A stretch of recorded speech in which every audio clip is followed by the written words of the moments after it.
it's my pleasure to introduce Javier Rojo, who is a research and policy analyst at New Mexico Voices for Children, where he focuses on immigration, tax and budget issues, and criminal fines and fees.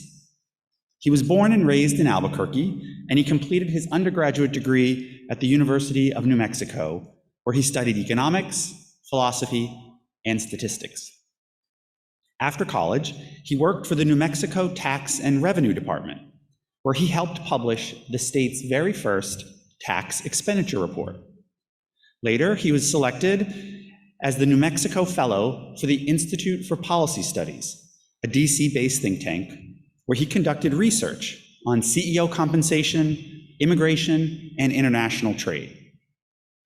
Javier then moved back to New Mexico, where he served as a grant writer for the Center of Southwest Culture, a nonprofit that works to revitalize New Mexico's rural economy. Please join me in welcoming Javier Rojo.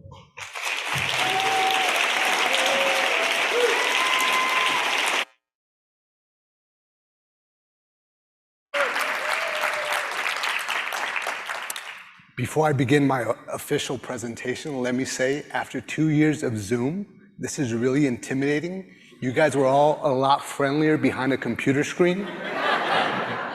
But my name is Javier Rojo, and I'm a research and policy analyst with New Mexico Voices for Children. And we policy analysts have a particular type of reputation. We're wonky, we like data, and we have a borderline unhealthy relationship with graphs. We want to graph everything, don't we? This is an image of my favorite graph.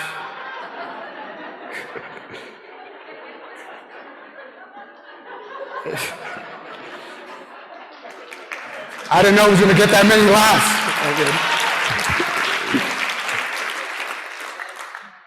It is my favorite graph because it is a graph about graphs. And the red dot represents how we view our graphs, the analysts, as fascinating and easy to comprehend. And the green dot represents how the rest of the world views our graphs, as boring and hard to comprehend.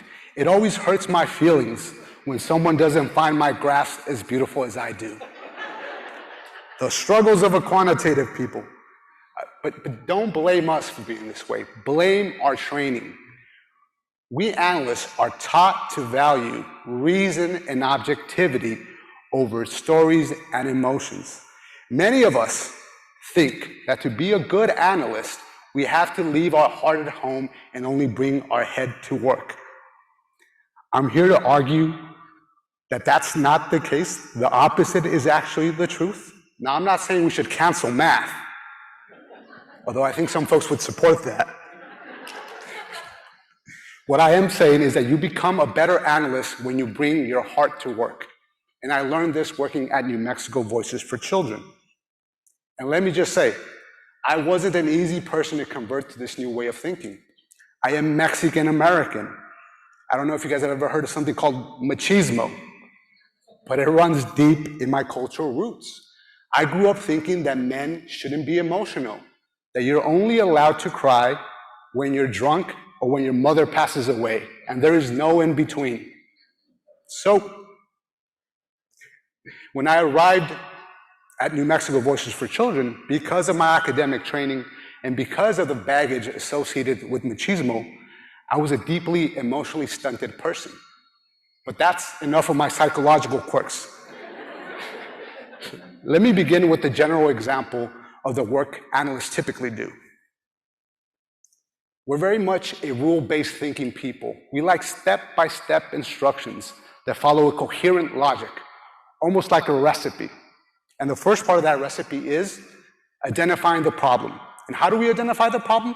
Well, we use research and data. And why do we use research and data? Well, to quote an old college professor, if you can't count it, it doesn't count. And in many ways, that really is the mantra of the analyst. Once we've identified the policy problem, we then work to identify policy solutions. And how do we identify those policy solutions? Well, we use research and data. And why do we use research and data? Because if we don't, our policies won't be taken serious or they won't be considered valid.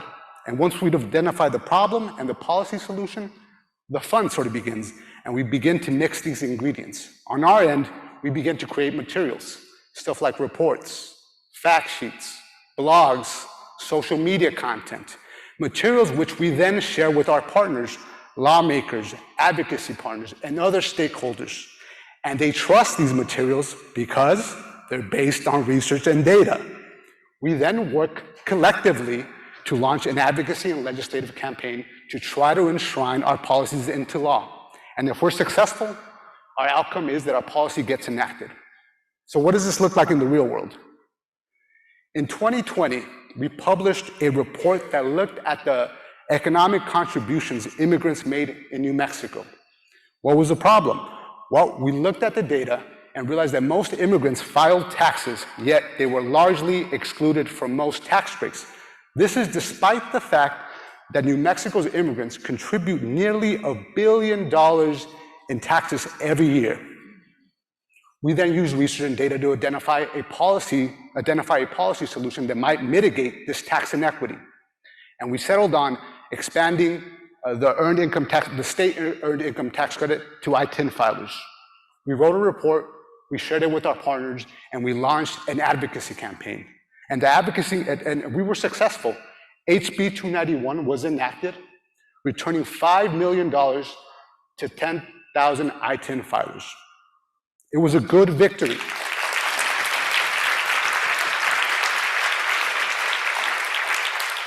It was a good victory because we got money into the pockets of people that really needed it. And it's a good recipe.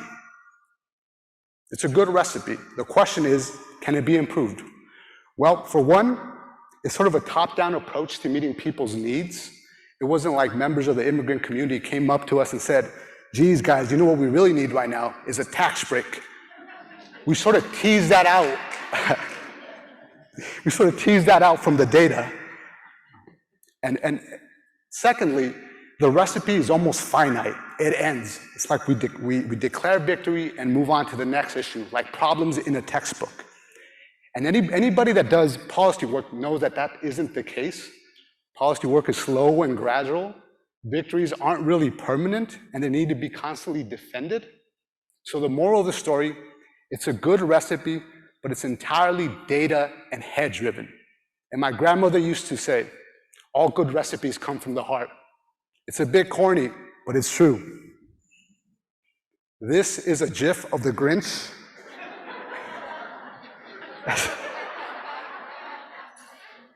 As his heart begins to grow 3 times its original size and he begins to feel again. As you can see, he's in a lot of pain.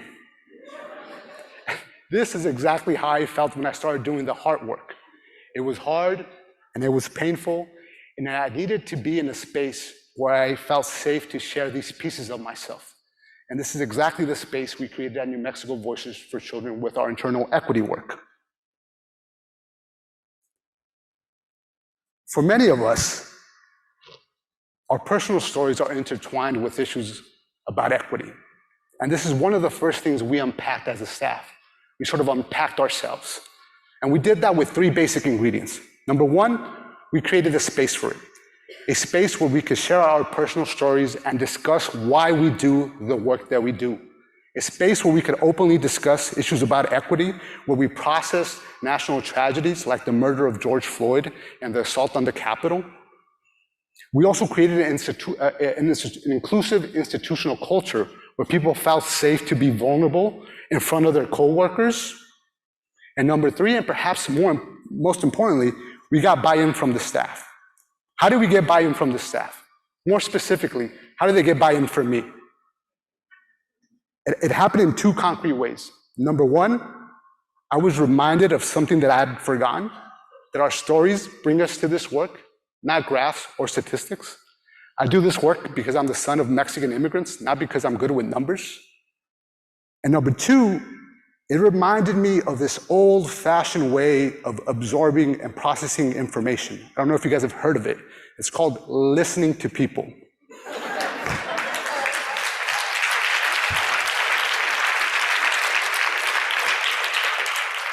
Sitting down with actual human beings and seeing their stories come out of their mouth, as opposed to trying to interpret their stories through data points and trend lines. Very cutting edge, I know. And we had the opportunity to reinforce these lessons during the pandemic with 2 reports, essential but excluded and eligible but excluded. And they sound the same because they are related reports. In many ways, they are cousin reports. At the start of the pandemic, our immigration partners reached out to us and told us that they felt the immigrant community was going to get hit particularly hard for 2 reasons. One, a lot of them were frontline essential workers. And number 2, they were going to be largely excluded from federal relief. And it was very early on in the pandemic, and it was too early and there was no data to sort of verify this. But we trusted our partners and we trusted their stories. So we wrote a report. We wrote essential but excluded. With direct input from our partners, we were able to capture the need and also find and identify policy solutions to mitigate that need. The report was a hit. Our partners loved it. It got a lot of media pickup, and we were riding high for a while until a few months later, members of the refugee community approached us and told us that they loved our report, but we had largely excluded them from it, which was true because we had mostly used data on Latin American immigrants, because that is by far the largest demographic group in New Mexico. All other immigrant groups are too small. They are what we analysts call statistically insignificant. And this is something we've said to our partners in the past. Sorry, we don't have data on this issue you deeply care about. Your population size is too small. It's statistically insignificant. Insignificant. Which in any other context is a pretty rude thing to say to somebody, especially somebody you consider a close partner. So we decided not to say that to them. and instead we developed alternative methods to capture their need, including stuff like peer-led interviews, and we published eligible but excluded. And these...